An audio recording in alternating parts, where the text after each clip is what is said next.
A cool evening in Berlin. The city lights shimmer across the dark surface of the Spree River. Daniel Carter, 39, and a devoted single dad, sits in a quiet riverside bistro, nervously checking his watch. This isn't just any dinner. This is a blind date arranged by his powerful CEO. Daniel expects a polite, perhaps slightly awkward introduction to a stranger. He doesn't have high hopes for a spark.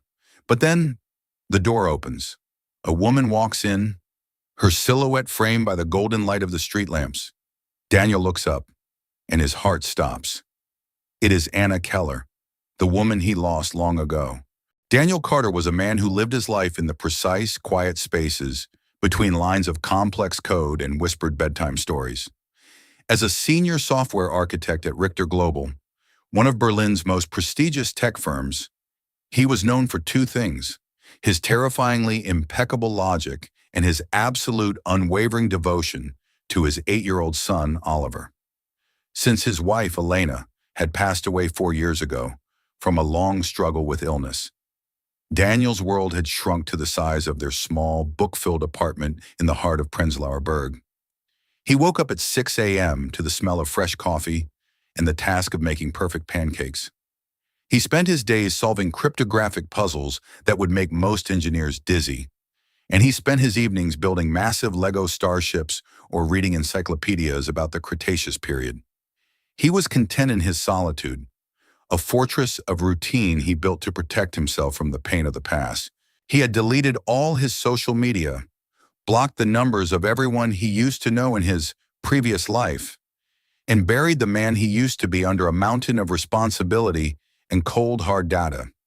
His CEO, Sophia Richter, was a woman who lived in a completely different world. At 36, Sophia was a force of nature, a visionary who built a billion-euro empire by seeing things others missed. But Sophia wasn't just a titan of industry. She was a master of human observation.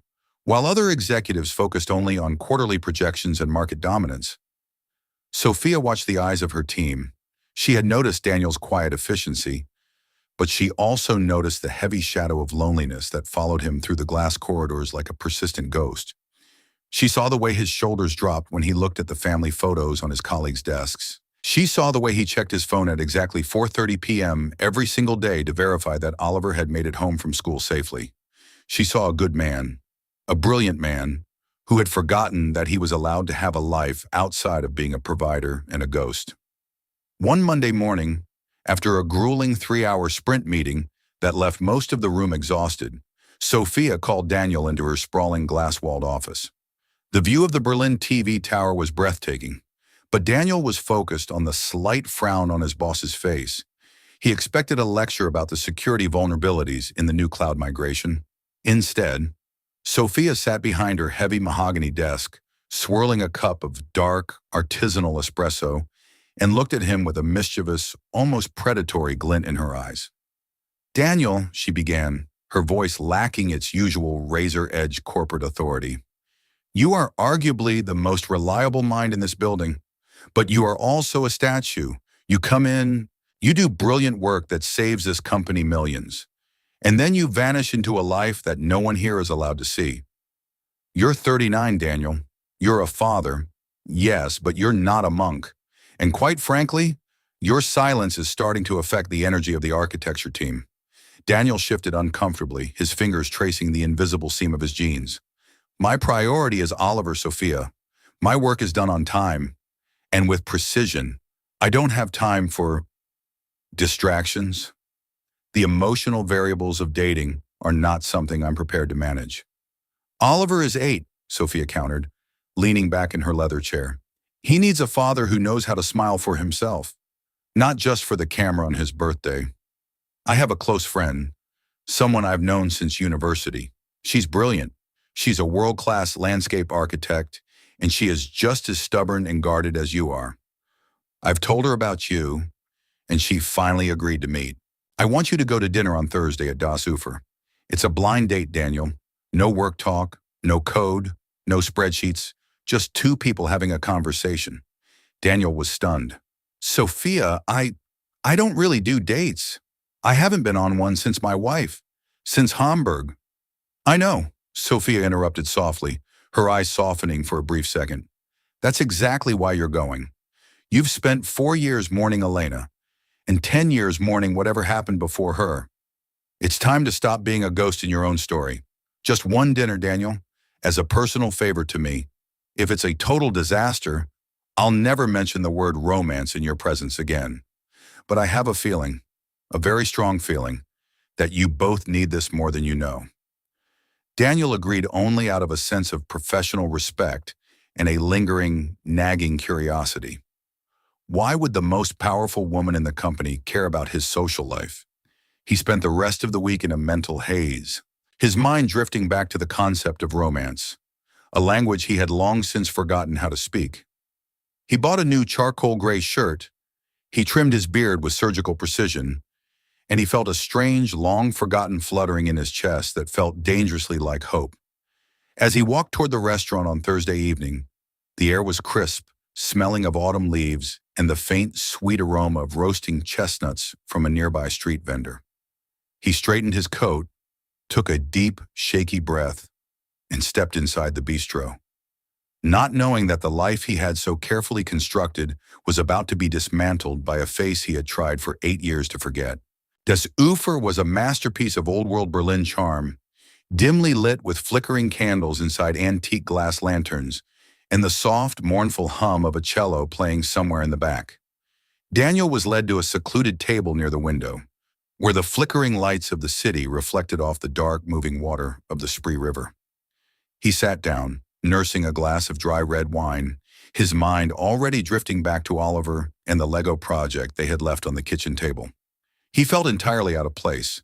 The romantic atmosphere felt like a foreign country he used to visit in his youth, but had long ago lost the passport to. He waited for 15 minutes, his thumb nervously tracing the rim of his glass. He rehearsed polite, shallow conversation starters in his head. What do you do for a living? How do you know Sophia? Do you find the Berlin winters as depressing as I do? He was prepared for a night of forced smiles and meaningless pleasantries. Then, the bell at the entrance chimed, a light silver sound that seemed to vibrate through the very floorboards. A woman walked in. She was wearing a long, elegant charcoal coat that matched the mood of the evening. Her dark hair was pinned back in a loose, effortless knot, and her eyes were scanning the room with a mixture of hesitation and grace. As her gaze finally landed on Daniel, she stopped dead in her tracks. The color drained from her face, her hand tightening around the strap of her leather bag until her knuckles turned white. Daniel felt the air leave his lungs, as if he had been punched in the chest.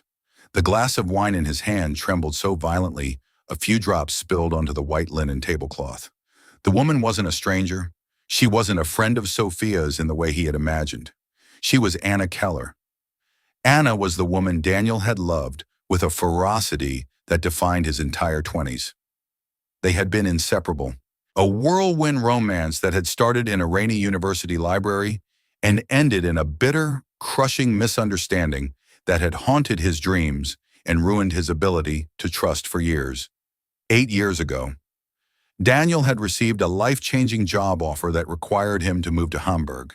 He had asked Anna to come with him. He had even bought a ring. But a series of intercepted messages, a whispered lie from a jealous mutual friend, and a silent night at the train station led Daniel to believe Anna had stayed in Berlin with someone else.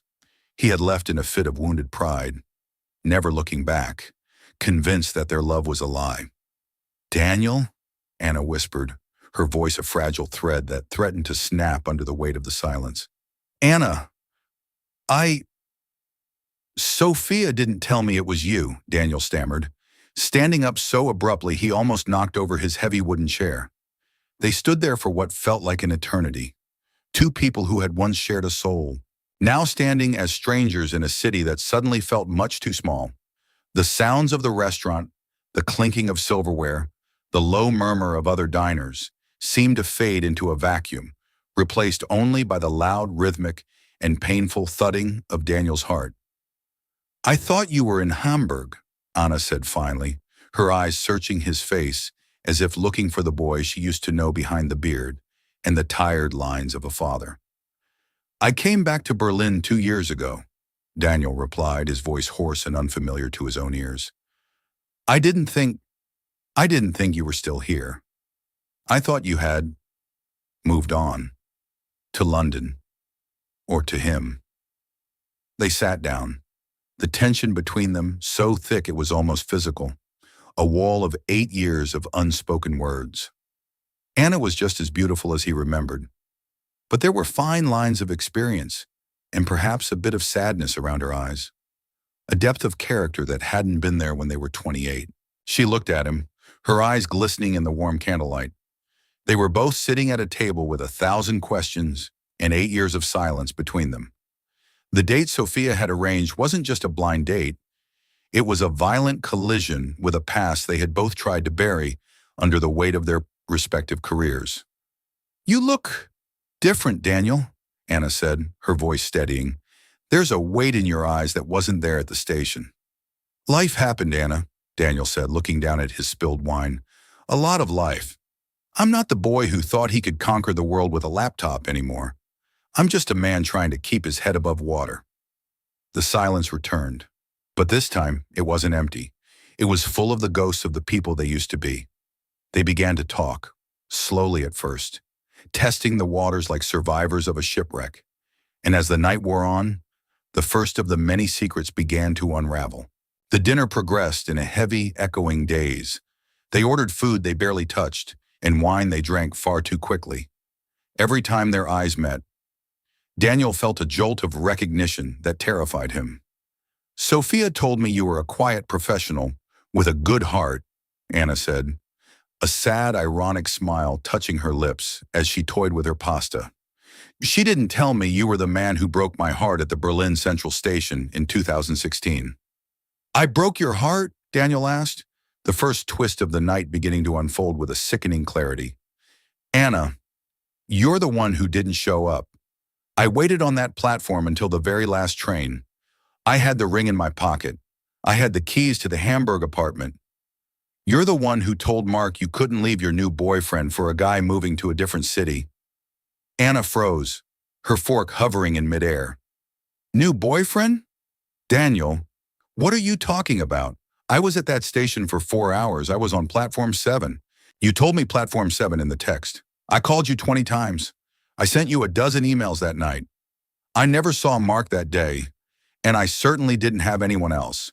I was ready to leave everything for you." Daniel leaned back, his head spinning, the room beginning to tilt. "Mark told me. He said he saw you with someone at a cafe near the zoo station. He said you told him to tell me not to call. My parents even said they received a letter from you, saying you were moving on and that I should forget your name." "I never wrote a letter, Daniel," Anna whispered, tears finally breaking free and tracking through her makeup.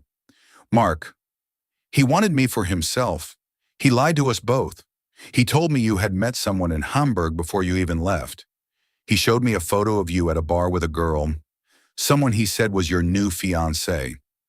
He told me you changed the platform number because you didn't want the drama of a goodbye." The realization hit Daniel like a physical blow to the stomach. They had been manipulated, their entire lives redirected by the jealous, calculated lie of a man they both trusted as their best friend. 8 years had been stolen from them. Thousands of days of companionship, erased by a single, bitter ego. But before Daniel could even process the white-hot anger rising in his chest, the second twist arrived.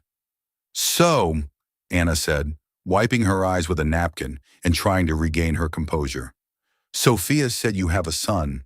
Are you still married?" Daniel took a long, shaky breath, the memory of Elena filling his mind. "No, I married a woman named Elena in Hamburg.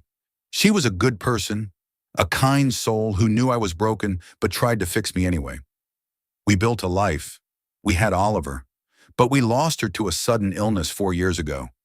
It happened so fast, and then it was just me and a 4-year-old boy who didn't understand why his mother wasn't coming home." Anna gasped, her hand going to her mouth in a gesture of pure empathy. "You're a single dad? Daniel, I had no idea. Sophia just said you were devoted to your family." "I am," Daniel said, pulling out his phone with trembling hands to show her a photo of Oliver. The boy was sitting on a park bench, his hair a chaotic mess of dark curls and his blue eyes shining with the same stubborn light as his father's. "He's 8 now. He's the only reason I'm still standing, Anna. He's my entire world. He's the only logic that makes sense anymore." The news seemed to shift something deep inside Anna's soul. She looked at the photo with an intensity that bordered on reverence, her fingers lightly brushing the screen. "He looks exactly like you, Daniel. He has your eyes.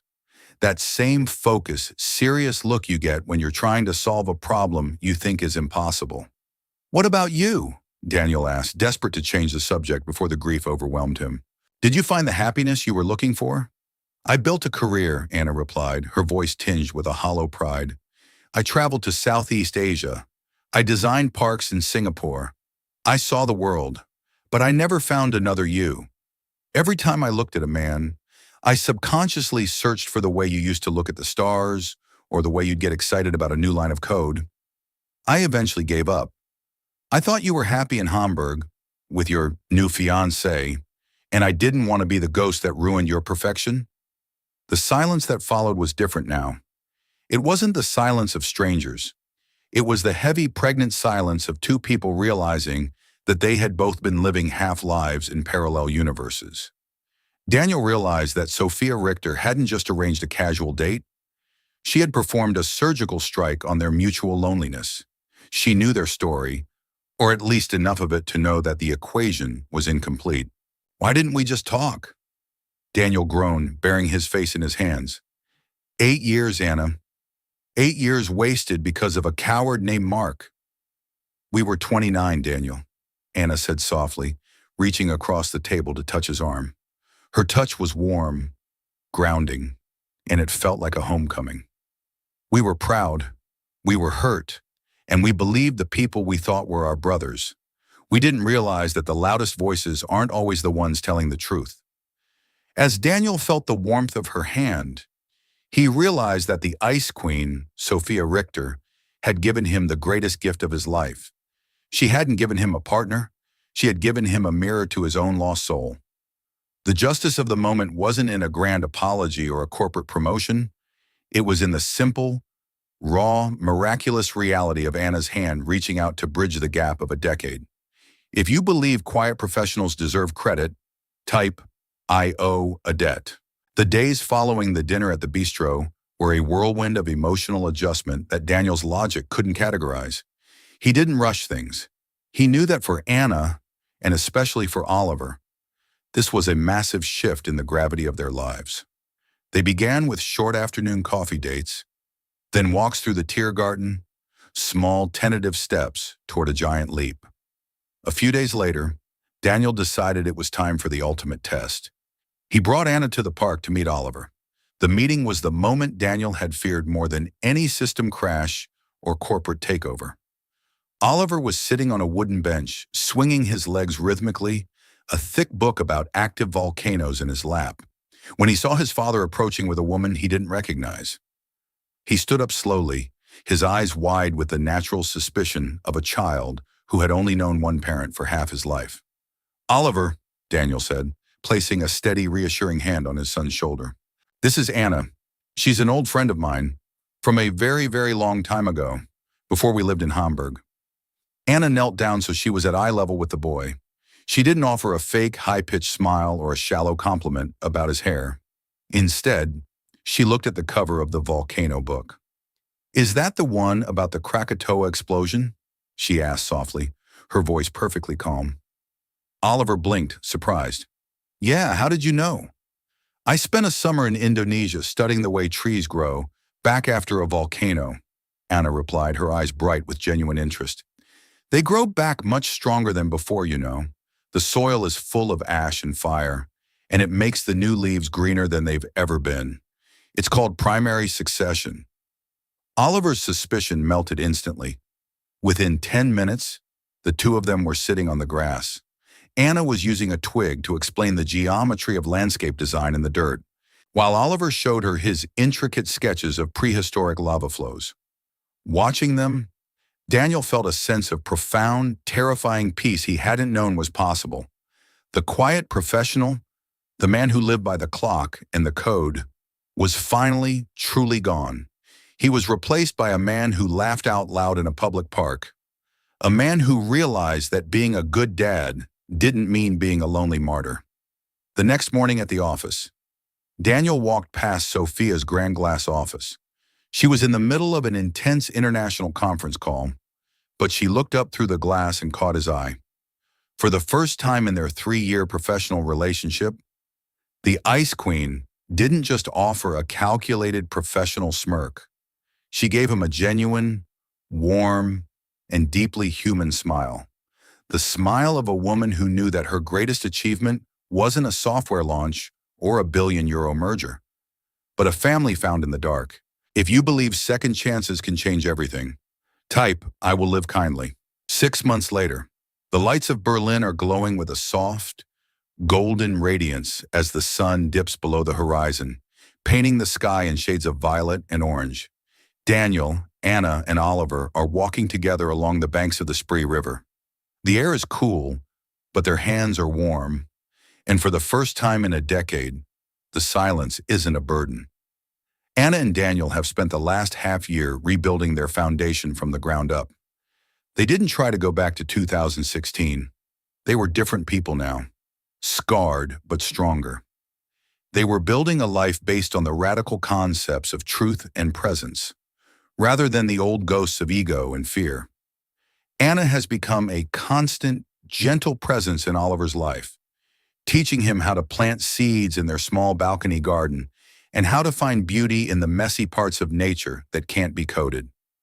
Oliver has become the bridge between their two worlds. He calls her Annabelle, a nickname he invented because he thought she looked like a character from one of his adventure books.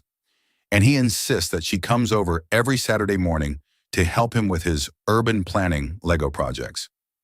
Daniel watches them from the kitchen, and he realizes that the equation of his life finally makes sense. The variables were never the problem. It was the missing piece of the heart. This story isn't just about a single dad or a billionaire CEO's blind date. It's about the fact that sometimes the pieces of our lives are scattered by the wind of our own mistakes and the malice of others, and we assume they are lost to the void forever. We assume that because time has passed, the opportunity for healing has vanished into the binary of too late. But Daniel Carter proved that the truth is a stubborn, beautiful thing. It waits in the shadows. It grows in the hearts of those who remain quietly hopeful. And it reveals itself exactly when we are finally brave enough to show up for the dinner. As they stop to watch a tour boat pass under the bridge, the passengers waving at the city, Oliver reaches out and takes Anna's hand on one side and Daniel's on the other. The voiceover concludes, he thought it was just a blind date, but it was a meeting with the love he had lost to a lie. He discovered that a heart isn't a fixed equation. It's a living thing that can grow to fit more love than you ever imagined. Sometimes, the best answer isn't a grand gesture or a fight. It's simply showing up and being brave enough to look into the eyes that look exactly like yours. If this story touched your heart, leave a comment and subscribe to Chip Healing Stories. These are the stories that shouldn't be forgotten.